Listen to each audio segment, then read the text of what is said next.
Si nous sommes ici aujourd'hui, c'est pour parler des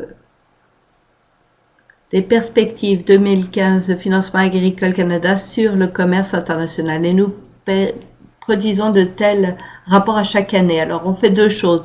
On se penche sur la performance de nos exportations, importations et la façon dont le Canada se distingue, ainsi que ses clients aussi. Et chaque année, nous essayons de choisir un sujet. L'an dernier, par exemple, on a parlé, c'était l'édition 2014 qui est toujours disponible sur notre site web. Si vous voulez voir le rapport complet, vous pouvez voir celui de cette année aussi sur financementagricolecanada.ca. Il me semble que c'est en haut à droite de la recherche, si je me rappelle bien. Ou bien, vous pouvez aller directement à la page de FAC Économie agroalimentaire et vous verrez notre site web avec les différents rapports que nous avons préparés. Alors, pour revenir là où j'en étais avant cette petite parenthèse, nous faisons deux choses. Nous examinons la performance agroalimentaire du Canada, mais nous penchons aussi sur un sujet précis. Alors, l'an dernier, on s'était penché sur les accords commerciaux, le partenariat transpacifique, des négociations qui n'étaient pas encore conclues à l'époque, mais nous pensions savoir suffisamment de choses pour pouvoir nous pencher sur ce que serait le potentiel d'exportation pour les denrées canadiennes agroalimentaires. On s'est aussi penché sur l'accord économique et global avec l'Union européenne. Et cette année, nous nous sommes dit ce serait intéressant d'examiner le dollar canadien, parce que le dollar canadien en 2015 a perdu grosso modo 10%, en 2014 il y avait aussi eu 10% de perte, alors on est vraiment avec un faible dollar canadien, c'est ça le contexte, ou ce que je devrais plutôt dire, c'est un contexte où le dollar américain est élevé. Vous comprendrez dans quelques instants pourquoi c'est important comme distinction. Et nous nous penchons sur ce que l'on entend souvent. Ah, un faible dollar canadien, c'est pas très positif. Est-ce que c'est le cas? Si c'est le cas, qu'est-ce qu'on peut dire de plus là-dessus? Et c'est très loin d'être une question tranchée. Oui, le dollar canadien faible, ça nous aide dans une certaine mesure. Il y a d'autres éléments qui aident aussi. Alors, vous pouvez garder ça à l'esprit. C'est un peu c'est un peu là-dessus que nous nous dirigeons. Alors ici, c'est un tableau qui vient directement du rapport. Et le Canada, ce tableau sert souvent pour expliquer que le Canada est le 5e plus grand exportateur de produits agricoles. Si vous regardez en haut, je vais essayer de me servir du clicker là, mais si vous regardez le haut du tableau et vous regardez les produits agricoles, donc ce qui vient de la ferme, nous avons le Canada qui est le 5e plus gros exportateur pour les produits agricoles et 6e plus grand importateur. Donc nous exportons beaucoup, mais nous importons beaucoup aussi. Beaucoup savent quel est notre classement pour les exportations, mais les importations, on se classe aussi en haut de liste et ça c'est important de le mentionner. Mais quand il s'agit des produits agroalimentaire, alors transformation alimentaire de façon plus générale. Dès que l'aliment sort de la ferme, ça devient de l'agroalimentaire. Et là, plus tard, je vais faire une distinction entre transformation et surtransformation, ainsi de suite. Mais pour l'instant, tout ce qui quitte la ferme, qui est transformé et exporté ou importé, c'est là que se classe le Canada. Et si vous regardez les données, je vais pointer encore une fois, si vous regardez où nous nous situons du côté des exportations et où nous nous situons du côté des importations, vous voyez les volumes en milliards de dollars et vous voyez que nous avons en réalité un déficit commercial. Nous importons plus de produits agroalimentaires que nous n'en exportons, alors qu'en agriculture, produits agricoles, nous avons en 2014 exporté pour 28,2 milliards et exporté pour et importé pour près de 12 milliards. Donc là, on a une balance plus positive. C'est là qu'en sont les choses en ce moment. Là, je regarde les questions aussi parce qu'il y en a qui disent qu'il y a peut-être des problèmes avec le volume. J'espère que ça va se régler du côté technique. Je regarde mes contrôles ici et je vois que tout semble beau.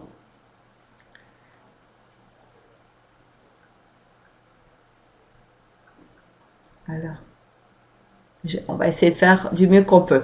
Alors, de mon côté, tout a l'air de bien aller, mais mes amis de Gestion Agricole Canada me l'indiqueront si ça n'est pas le cas.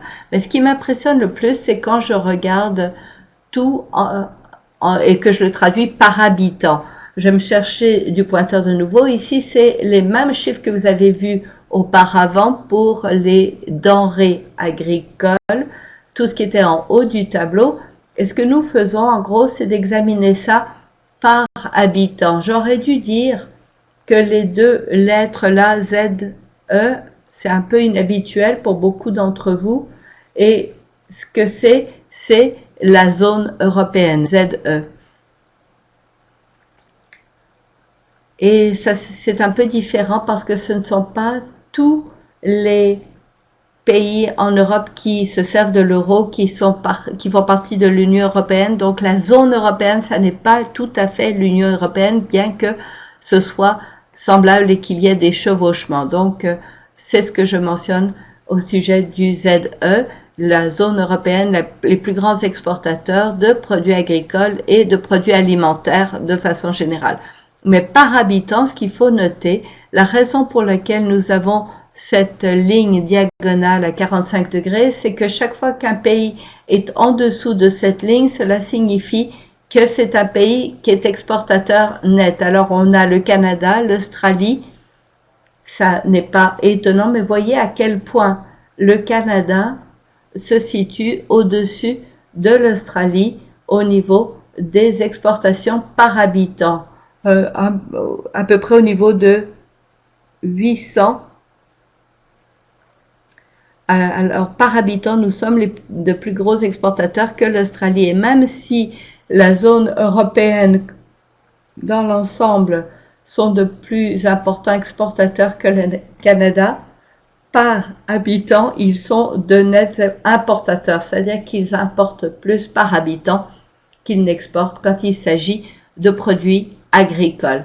Les États-Unis est tout juste un exportateur net. Vous voyez que la bulle est un tout petit peu plus du côté en dessous de la ligne du 45 degrés, mais le Canada se distingue comme très gros pays exportateur. Moi, c'est ce qui me frappe ici. L'autre aspect, et c'est bon de le mentionner, c'est que du côté des importations, encore une fois, par habitant, pas beaucoup de pays se trouvent au-dessus de nous. Nous sommes ici, si vous regardez cette position des importations, ce qui est mesuré le long de la verticale, ici, il n'y a que les pays de la zone européenne qui nous dépassent. Les États-Unis, le Japon, un gros importateur se situent tous en dessous de nous quand il s'agit des importations par habitant, ce qui signifie que pour notre taille, nous sommes les plus gros commerçants. Et je l'ai déjà dit par le passé, je ne pense pas que nous ayons de leçons à nous faire faire par qui que ce soit. Bien sûr, on aimerait pouvoir dire peut-être qu'on pourrait importer un tout petit peu moins. Ce serait merveilleux peut-être, et je pense que ça s'applique certainement du côté agroalimentaire, transformation. Mais au bout du compte, étant donné le climat, étant donné différents éléments, nous aurons toujours une position d'importation assez forte. Mais par habitant, on se situe pas mal.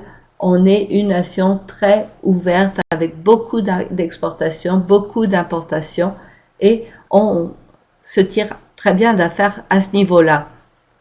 Le tableau est dans le rapport. Je ne l'ai pas mis dans ma présentation PowerPoint parce que je sais que si je mets un tableau à l'écran, je vais prendre le temps de vous donner toutes les explications. Et dans ce cas-ci, je savais que si j'avais ajouté un tableau de plus, que je consacrais plus de temps, et je ne veux pas y consacrer trop de temps, mais si vous aviez le même tableau pour l'agro alimentaire, donc tout ce qui a quitté la ferme, tout ce qui est transformé d'une façon ou d'une autre avec la valeur ajoutée et ensuite vendu, à ce moment-là, le Canada se situe dans une autre position. Le Canada passe de l'autre côté de la ligne diagonale, c'est-à-dire que nous importons plus que nous n'exportons. Et ce qui est étrange, c'est un peu comme si on échangeait de position avec la zone européenne. Un pays comme les Pays-Bas, par exemple, se tire très bien d'affaires quand on regarde ses exportations à valeur ajoutée. Donc la zone européenne passerait en exportateur net, les États-Unis restent à peu près là où ils en sont. Peut-être qu'il y a du potentiel pour nous, et ça j'y reviendrai plus tard dans ma présentation à ce niveau-là, un potentiel pour accroître ou améliorer l'exportation des aliments transformés. Quand il s'agit de produits agricoles, nous tirons bien d'affaires, nous continuons à nous tirer d'affaires, avoir une croissance à ce niveau-là. Alors maintenant, un tableau ici qui porte sur la deuxième partie de ma présentation, c'est-à-dire combien de notre position commerciale est établie par le fait que le dollar canadien est faible en ce moment. Alors vous avez là sous les yeux la production alimentaire, culture et élevage, trois grands groupes de produits: culture, élevage et aliments transformés.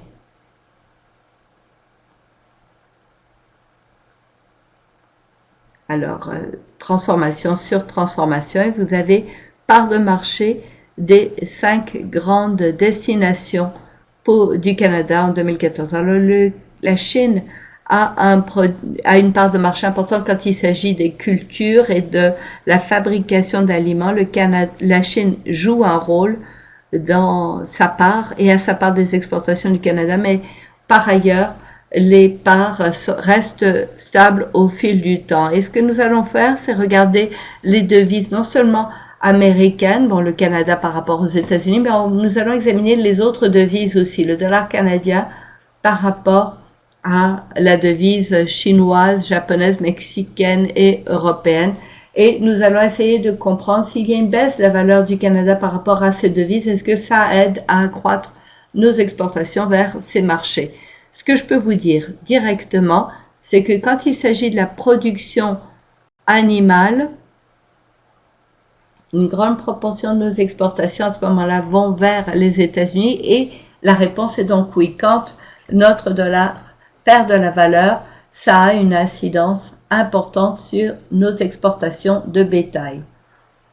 Je pense, j'allais dire que c'est peut-être là l'histoire la moins intéressante. Je ne vais pas dire que c'est pas important, mais le Canada capte une bonne part de nos exportations. Bon, il y a des questions de logistique. Les États-Unis seront toujours une partie importante du marché du bétail ou de l'élevage pour le Canada. Et quand notre dollar baisse, on voit une ajustation de nos exportations sur le marché américain. Pour toutes les autres destinations, c'est une si petite part. Les États-Unis sont un si gros acheteur de l'élevage qu'il n'y a pas grand-chose à dire là-dessus. C'est une question de devise canadienne-américaine quand il s'agit de bétail, et c'est vrai que ça a une incidence importante sur nos exportations. Là où ça se complique un peu plus, c'est dans le contexte de la fabrication d'aliments et des cultures agricoles. Et c'est ce sur quoi je me penche dans la prochaine diapositive. Alors, quelques leçons à apprendre. Tout d'abord, les exportations ne s'ajustent pas instantanément à un changement de la valeur de notre devise. Alors, ce que vous voyez dans le tableau, c'est la durée de temps nécessaire pour que nos exportations s'ajustent à ces différentes destinations, à quand il y a une baisse de notre devise, ou au contraire, si le dollar canadien augmente par rapport à ces devises, à ce moment-là, nos exportations vont aussi s'ajuster. Mais on peut s'attendre à ce que ça s'ajuste dans le sens inverse. Si la devise perd de la valeur, à ce moment-là, on va augmenter les augmentations. Si elle prend de la valeur, on va voir une réduction de ces exportations. Et c'est ce qu'on constate, mais dans la plupart des cas, l'ajustement se fait en moins de 3 mois. Il y a certains cas, la zone euro, vous voyez la case en bleu clair, ça signifie que l'ajustement se fait sur 12 mois. Donc, quand le dollar canadien perd de valeur par rapport à l'euro, il peut falloir jusqu'à 12 mois avant qu'on commence à en voir les répercussions. Et il y a toutes sortes de raisons qui expliquent cela. Par exemple, beaucoup de nos récoltes sont des récoltes annuelles et on n'a pas cette qualité-là entreposée immédiatement, ou il peut y avoir toutes sortes de raisons qui font qu'on ne peut pas augmenter les exportations vers cette zone très rapidement. La relation avec différents acheteurs peut avoir une incidence aussi, donc ça c'est un message. Les exportations ne s'ajustent pas instantanément dans tous les cas, et je dirais que aussi l'impact est de courte durée dans la plupart des cas. Alors, ça prend un petit peu de temps et ça se voit peut-être parce qu'au bout du compte, vous avez de véritables entreprises canadiennes qui vendent à des acheteurs étrangers. Alors pourquoi est-ce que l'impact est de courte durée? Pour différentes raisons. Et une de ces raisons, c'est ce qu'on voit sur la prochaine diapositive. Le fait est que quand on pense à nos exportations, on se demande comment se porte le dollar canadien par rapport à cette autre devise. Mais ce qui se produit dernièrement, et on s'est pas penché sur simplement les dernières années, on s'est penché sur 45 années de données, donc il y a plus que simplement les quelques dernières années. Mais si on songe à ce qui se produit dernièrement, le dollar canadien par rapport au dollar américain, et ce qu'on voit ici, c'est en bleu l'année jusqu'à maintenant, et vous voyez 11% de dépréciation de la devise canadienne par rapport à la devise américaine, et plus encore si on regarde ce qui s'est passé avec une moyenne quinquennale. Mais ce qu'il faut aussi comprendre, c'est que les autres devises aussi, et je viens d'énumérer là 5 destinations d'exportation, eux aussi ont perdu par rapport au dollar américain. Alors si notre dollar canadien perd de valeur par rapport au dollar américain, regardez ce qui s'est passé ici, l'euro aussi a perdu de la valeur par rapport à la devise américaine. Donc ce serait faire erreur que d'imaginer que tout ce qui compte, c'est le dollar américain, le dollar canadien quand il s'agit d'exportation. Parce que le Canada est sur le même marché et ses compétiteurs, la façon dont leur propre devise change par rapport au dollar américain peut signifier que ces compétiteurs deviennent plus compétitifs ou moins compétitifs et peuvent remplacer vos exportations. Il faut donc examiner la situation de ces autres devises. Et si on fait cette analyse, c'est tout simplement erroné d'imaginer que notre position d'exportation est dictée uniquement par notre relation avec la devise américaine. Un des grands messages dans le rapport, c'est que ça n'est pas le principal facteur décisif pour nos exportations. Voilà un des messages. Alors, si la valeur du dollar canadien n'est pas le principal moteur de nos exportations, qu'est-ce qu'il est? Eh bien, ce que nous avons constaté, c'est que le PIB, le produit intérieur brut, en gros, la santé de l'économie où nous vendons, compte énormément. Alors, nous avons examiné les prévisions concernant la croissance du PIB mondial en 2016. Que dire de l'avenir? Parce que c'est une chose de se pencher sur le passé et on a constaté que la croissance du PIB aide beaucoup à expliquer les exportations par le passé, mais qu'en est-il de l'avenir? Alors ici, avec cette carte, en vert foncé, on voit le Brésil, l'Argentine, la Russie. Ces pays-là, on s'attend, d'après le Fonds monétaire international, à ce que ces pays soient en récession à toute fin pratique en 2016, c'est-à-dire une croissance négative du PIB.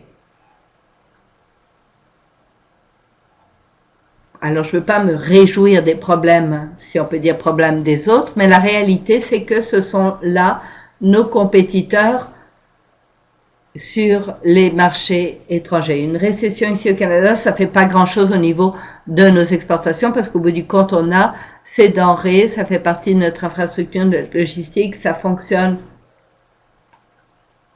tout aussi bien que quand on n'est pas en situation de récession. Quand ces pays-là sont en situation de récession, par contre, l'accès aux capitaux, infrastructures, ce sont d'autres problèmes qui se posent en même temps. Alors, je m'attends à ce que le Brésil, l'Argentine, la Russie aient vraiment du mal sur le marché international l'an prochain. Vert pâle, le Canada, les États-Unis, l'Amérique du Nord, certaines parties de l'Europe, ça signifie que la croissance sera positive, mais pas phénoménale. Mais ce qui compte, c'est ce qu'on voit en bleu plus foncé en Asie, ici, la Chine que vous avez reconnue, l'Inde, et c'est là qu'on va voir une incidence importante sur nos exportations. Ces grandes destinations dont je viens de parler, si on regarde, je n'ai pas le Japon ici, parce que le Japon n'a pas beaucoup de répercussions sur les récoltes en 2016, donc pas de répercussions des exportations de cultures agricoles en 2016 par rapport au PIB. Mais si on regarde la Chine, tout le monde parle d'un ralentissement en Chine. Oui, d'accord, on comprend bien cela, on comprend que la croissance du PIB sera de l'ordre de 6,3%, mais la réalité est que la Chine sera toujours une destination importante pour nos exportations. Et moi, je m'inquiéterais plus si la Chine ne ralentissait pas par rapport à ces 10% qu'ils ont vécu il y a 3-4 ans, vers le niveau de 8, 7, si c'est même 5 et 4 à l'avenir. Je pense que c'est plus sain parce qu'ils passent d'une économie axée sur la production, axée sur l'investissement, marché d'exportation, ils passent de cette situation-là à une économie fondée sur la consommation. Bien entendu, la croissance du PIB va fléchir, mais tout de même, pour les cultures agricoles, il y a là une destination importante pour nous. Donc c'est bon signe. Si on examine nos exportations de produits alimentaires transformés, les États-Unis c'est intéressant, 7,5%. Les perspectives positives aux États-Unis, ça va se traduire par une augmentation des exportations canadiennes de produits alimentaires transformés. Avec la croissance du PIB, on s'attend à 7,5%. Et je m'attends à ce que ces répercussions se fassent plus sentir encore que ce qu'on a déjà observé en 2014, étant donné la valeur du dollar canadien par rapport au dollar américain. Donc ça, c'est très encourageant. Si on regarde la Chine, plus grosse répercussion en pourcentage, mais n'oublions pas que la part de marché des États-Unis est de 71%. Alors, c'est beaucoup plus important pour ce qui se passe aux États-Unis de ce côté-là qu'en Chine pour les produits alimentaires transformés. Si on transforme, c'est 14,4% en dollars. Cette part horizontale met l'accent sur l'importance, la croissance attendue en Chine, et je ne pense pas que ça ralentisse, à moins qu'il y ait vraiment une anicroche importante en Chine, et je m'y attends pas, mais cette transition vers un modèle de croissance plus lent ne posera pas réellement problème pour nous. Alors bien sûr, les accords commerciaux ont aussi de vastes répercussions. Celui-ci, le partenariat transpacifique, évidemment, ça n'a pas eu de répercussions du tout jusqu'à maintenant, mais potentiellement avec le temps, ça pourrait être toute une affaire. Je voudrais dire quelques mots là-dessus, très rapidement, parce que j'en suis déjà aux 30 minutes. Je surveille quand même la montre. Alors c'est important, 40% du PIB mondial, ici en bas, ça devrait être 805 millions d'habitants. Mais bien sûr, il faut tenir compte du fait qu'on a déjà un accord commercial avec les États-Unis, le Mexique. Ça ne va pas être beaucoup de débouchés pour nous au marché américain qu'on n'a pas déjà grâce au partenariat transpacifique. Donc ça, c'est pas une grosse différence, on enlève ça. Au bout du compte, beaucoup du partenariat transpacifique porte sur 3 grands marchés, le Japon, le Vietnam et la Malaisie. La Malaisie, c'est intéressant comme marché. Si je retourne en arrière, j'ai peur, ça va prendre du temps sur le tableau précédent, mais la Malaisie y figurait parmi les 10 premiers plus grands exportateurs de produits agroalimentaires à cause de tout le marché halal, à cause de différents produits. Donc la Malaisie est déjà un marché de consommation assez sophistiqué et ce sera intéressant de voir une évolution de cette dynamique-là. Mais ce qu'il ne faut surtout pas oublier, c'est qu'on en est encore à au moins 2 ans du moment où l'accord sera entériné. Aux États-Unis, ce n'est pas fait non plus, c'est loin d'être mis en œuvre, donc on parle à un moment donné dans le temps, mais je tiens à le souligner parce que c'est une bonne illustration de ce que peuvent faire les accords commerciaux. Et si on se penche sur 25 ans, les répercussions du dollar canadien sur 25 ans, on constate que l'accord commercial avec les États-Unis a eu une incidence sur notre capacité à exporter parce qu'on a plani les barrières commerciales. Les grains et oléagineux, un très bon exemple où ce partenariat transpacifique, le Japon est un marché à forte valeur ajoutée pour le blé et les tarifs imposés sur les exportations canadiennes vont être levés, tant pour le canola, le blé fourragé, l'orge, et tout ça c'est très encourageant. On pense qu'il va y avoir un peu plus de compétitivité des récoltes canadiennes. Et si on parle des oléagineux qui sont une part importante de toutes nos exportations, les bleuets aussi. L'Asie est un marché en forte croissance pour les bleuets. Et j'aime beaucoup me servir de l'exemple du bleuet quand je parle du PTP parce que ça donne un très bon exemple de la croissance potentiellement en même temps. Quels sont les 3 grands fournisseurs de bleuets au monde? Le Canada, les États-Unis et le Chili. Les États-Unis et le Chili font aussi partie du PTP. Alors oui, le PTP ouvre certaines portes avec un meilleur accès au marché de ces pays, au Japon, à l'Asie par exemple, mais la compétition sera très vive. On va devoir s'investir pleinement pour livrer concurrence. Mais le bleuet, comme je l'ai mentionné, c'est un bon exemple du fait que, au bout du compte, on va devoir quand même faire concurrence pour obtenir des parts de marché. Et ici aussi des opportunités de croissance pour le bœuf, bien sûr. Il va y avoir ouverture, mais en même temps, il faut comprendre le contexte du marché nord-américain. Est-ce qu'on va exporter plus de bétail sur pied du Canada et les États-Unis, eux, vont exporter plus de bœuf, ou bien est-ce qu'on va exporter du bœuf nous-mêmes? Et est-ce qu'il y aura encore le problème de l'étiquetage du pays d'origine aux États-Unis? Ça a une incidence sur notre capacité à exporter. Quand on pense à la viande rouge, il faut penser au marché nord-américain. Le marché japonais est complexe, la deuxième plus grande destination quand il s'agit de porc, 29%. La complexité va aller en s'amenuisant avec le temps, ce qui est une bonne chose. Et ça va accroître notre capacité à vendre sur ces marchés. On va peut-être pouvoir dépasser certains compétiteurs comme le porc danois, mais les États-Unis auront aussi accès à ce marché. Il nous faudra livrer concurrence. Le Vietnam, la Malaisie sont des opportunités de croissance par rapport au bœuf.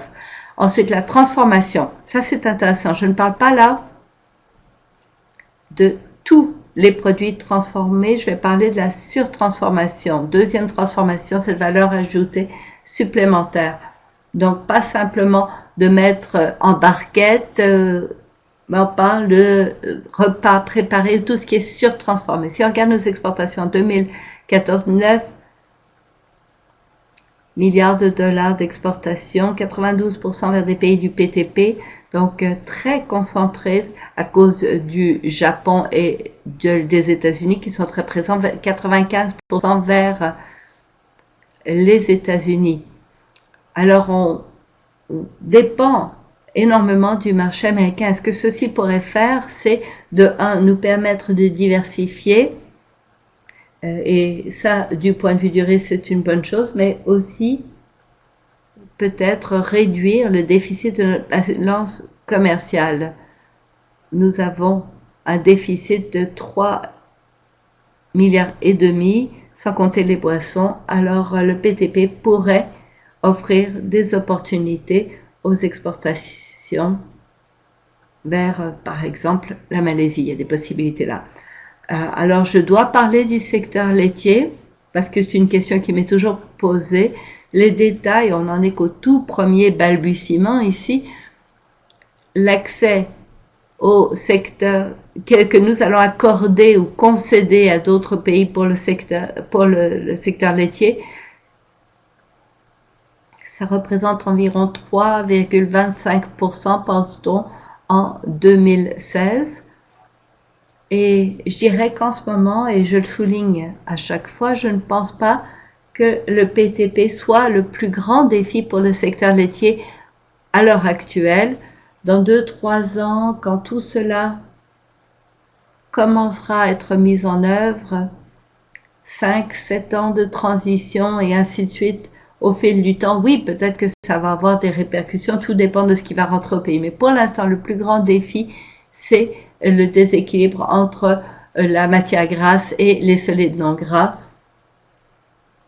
beurre, protéines, laitières, tout ce qui rentre hors taxe et qui remplace certains des solides non gras qui vont à la production de fromage, entre autres. Ce sont là des défis qui, pour moi, sont beaucoup plus urgents que le PTP.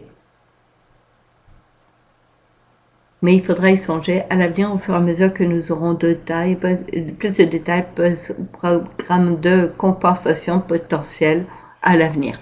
Bon, alors si ça n'est pas le dollar, ou le dollar a certaines répercussions, mais pas les plus graves.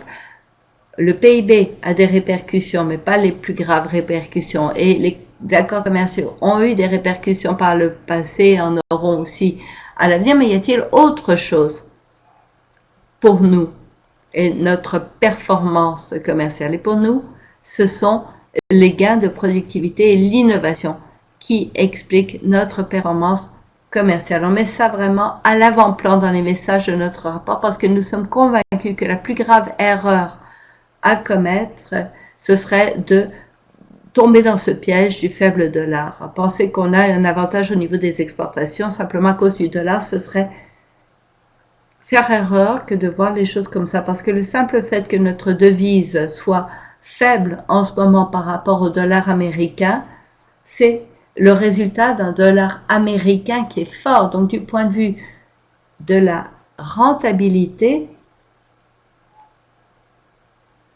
un dollar canadien faible, c'est une bonne chose. Si on regarde les marges, si on regarde les récoltes, l'élevage, les marges en 2015, 2014 ont été plus serrées que dans les dernières années.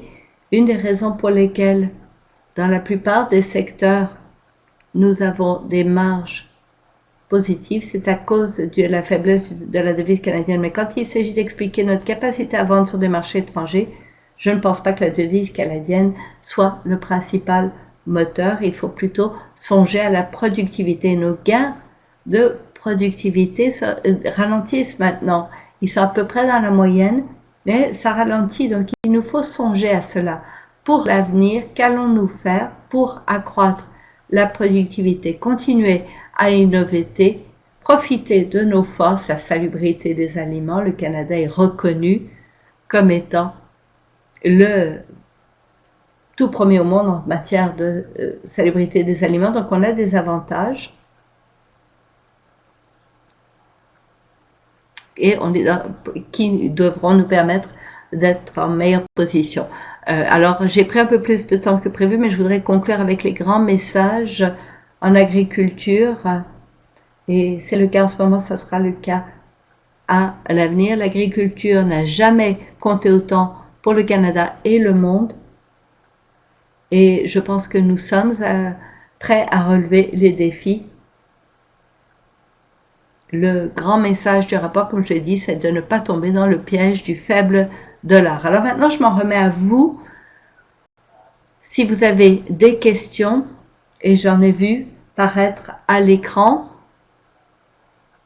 mais je voulais pas y répondre pendant ma présentation, mais je vais y répondre maintenant. Super, Jean-Philippe, merci de nouveau. Alors, comme on l'a promis, JP Gervais est le spécialiste de ces grandes questions et j'étais très heureux de voir cette comparaison entre d'autres devises par rapport au dollar américain parce que les gens s'inquiètent et se disent ah le dollar est très faible par rapport au dollar américain mais on ne songe jamais à la perspective plus internationale. Alors merci aussi d'avoir abordé le PTP et d'autres enjeux qui sont à l'avant-plan et je suis heureux que vous ayez soulevé la gestion de l'offre aussi. Alors avant d'en arriver aux questions, on en a déjà reçu une demi-douzaine, mais je vais profiter de ma position et vous poser une question d'ordre plus général. J'écoutais Jeff Rubin sur Radio-Canada il y a peu de temps. Il nous disait que le Canada devrait se préparer à être le panier de pain du pays mondial. Est-ce que vous pensez que le Canada est prêt à assumer ce rôle? La salubrité des aliments au tout premier rang, nous avons toutes sortes de forces, mais de façon réaliste, d'après votre opinion, sommes-nous bien positionnés pour assumer ce rôle dans les 10 prochaines années? Je vais dire oui, parce que j'aime les réponses simples, en oui ou non. Alors je vais dire oui, mais il y a des mais. Il faut que nous songions à notre position compétitive. D'où nous vient notre compétitivité? Je vais un peu simplifier la question. Pour moi, il y a deux moteurs à la compétitivité. D'abord, être chef de file en matière de coût, mais il y a aussi la différenciation, la valeur ajoutée. Est-ce que vous avez un produit à offrir qui se distingue? Ou est-ce que vous produisez une simple denrée? Si c'est une simple denrée, il faut que ce soit au moindre coût. Ça, c'est un peu une sursimplification. La compétitivité a toutes sortes de dimensions. On peut inclure la main-d'œuvre, les transports et beaucoup d'autres aspects, disponibilité des intrants, ressources et ainsi de suite. Mais si je regroupe tout ça, pour moi, il y a la question de ce qui vous différencie. Je pense que nous allons toujours vendre des produits, le monde en a besoin, vous avez vu, nous sommes bien positionnés en ce moment, nous le serons aussi à l'avenir. Là où je suis moins certain que nous ayons toutes les réponses, c'est pour le deuxième moteur de la compétitivité que j'évoquais.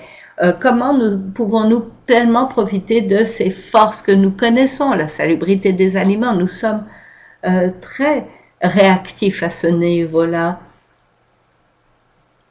C'est facile de dire aux consommateurs, par exemple, vous avez tort quand il s'agit de questions de traçabilité, bien-être animal et tout le reste, mais au bout du compte, c'est eux qui décident tant à l'interne que sur les marchés internationaux. Donc nous profitons de nos forces. Et je pense qu'à ce moment-là, nous pouvons être une bonne source d'aliments.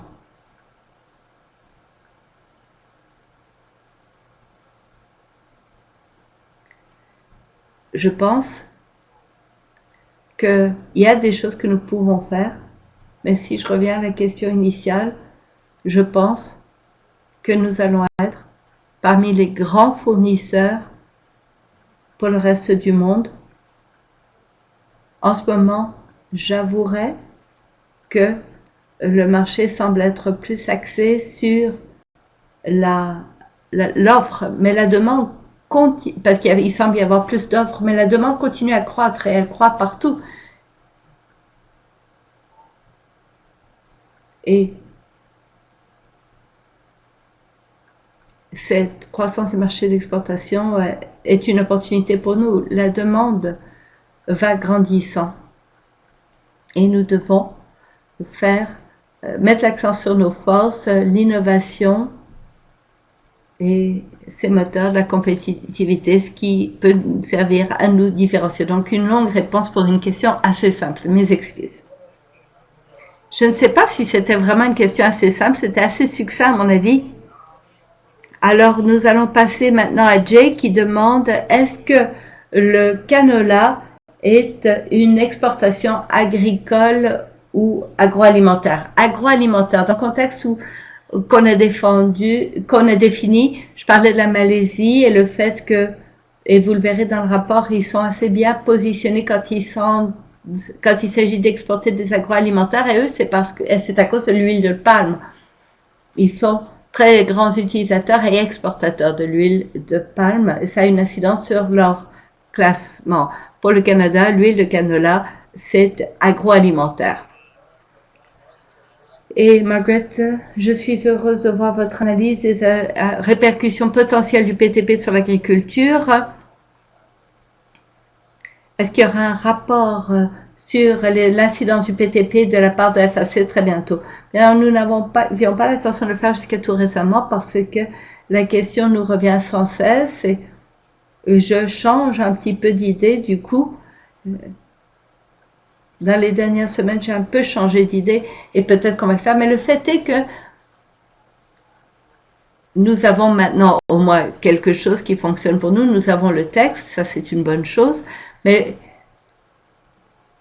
je pense aussi qu'on pourra en dire un petit peu plus parce qu'on pourra comprendre un petit peu plus une fois que l'accord aura fait l'objet de débats ici au Canada et ailleurs aussi aux États-Unis par exemple, qui étaient parmi les grands moteurs du PTP. Alors oui, nous allons produire une analyse. Est-ce que ce sera un rapport, une vidéo, un blog? Il y aura quelque chose, ça je peux vous le dire. Merci.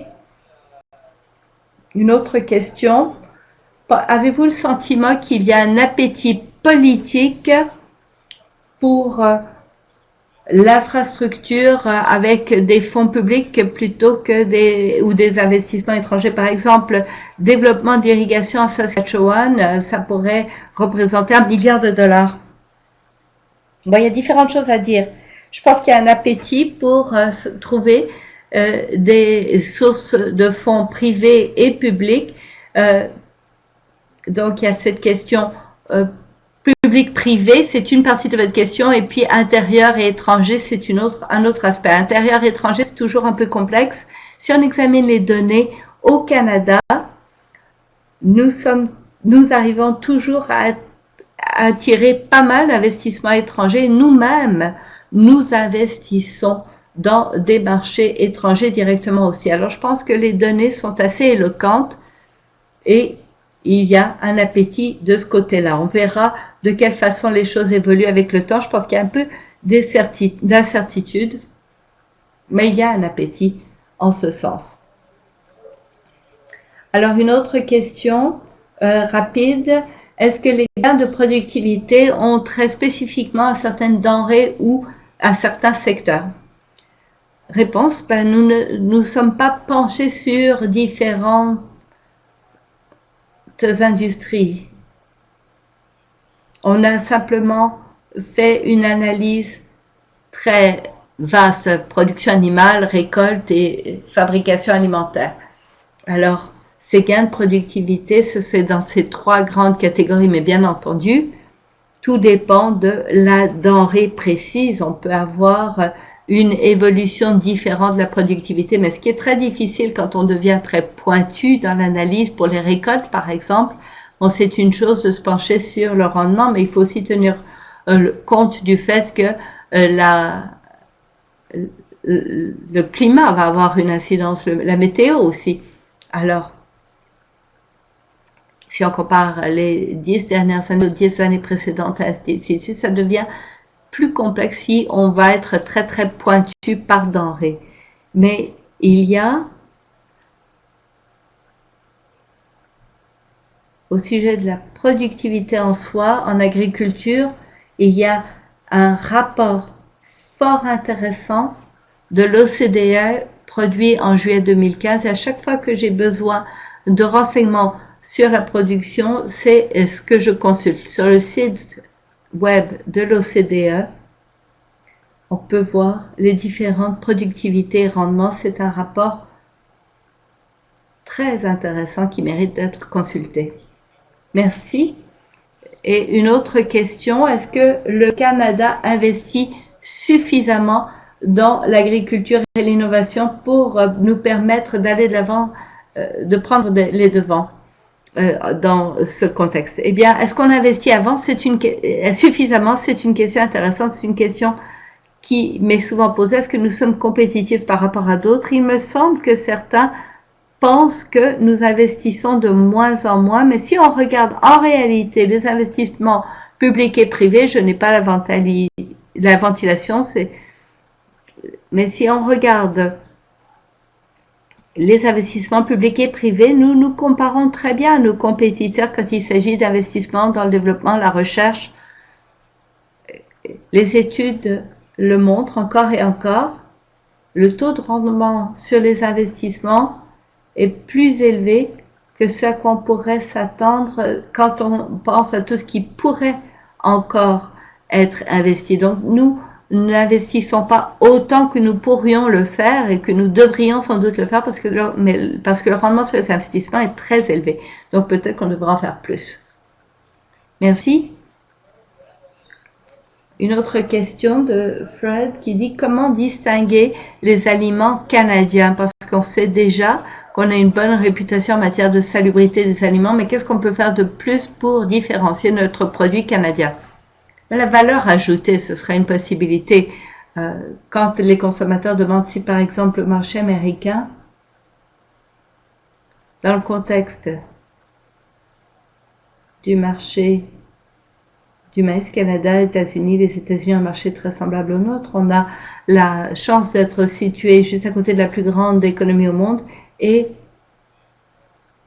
il y a de plus en plus de demandes pour des aliments. Et si on pense où se situer les grands fabricants, quelles sont leurs stratégies, que ce soit Kraft, Heinz, ces grandes fusions des dernières années, qu'est-ce qu'ils ont essayé de faire? Ils ont essayé d'être plus proches de la production. Si vous voulez apporter une valeur ajoutée aux aliments canadiens et que vous vous positionnez dans un marché où il n'y a pas de différenciation, alors vous vous servez de produits avec des marques bien établies, vous faites compétition des marques bien établies, ça va être plus difficile, mais à l'autre extrême, là où vous essayez de répondre à un marché plus petit, où les consommateurs sont prêts à payer pour certains attributs, alors là que ce soit une propriété en matière de santé, que ce soit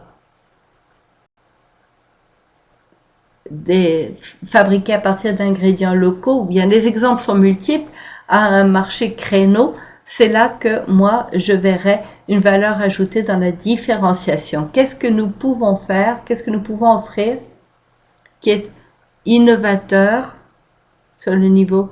Nous avons pas mal d'innovations en sciences alimentaires au Canada. Alors peut-être que nous devons viser ces marchés où on est prêt à payer plus pour une plus grande qualité. Merci. Une question sur la gestion de l'offre.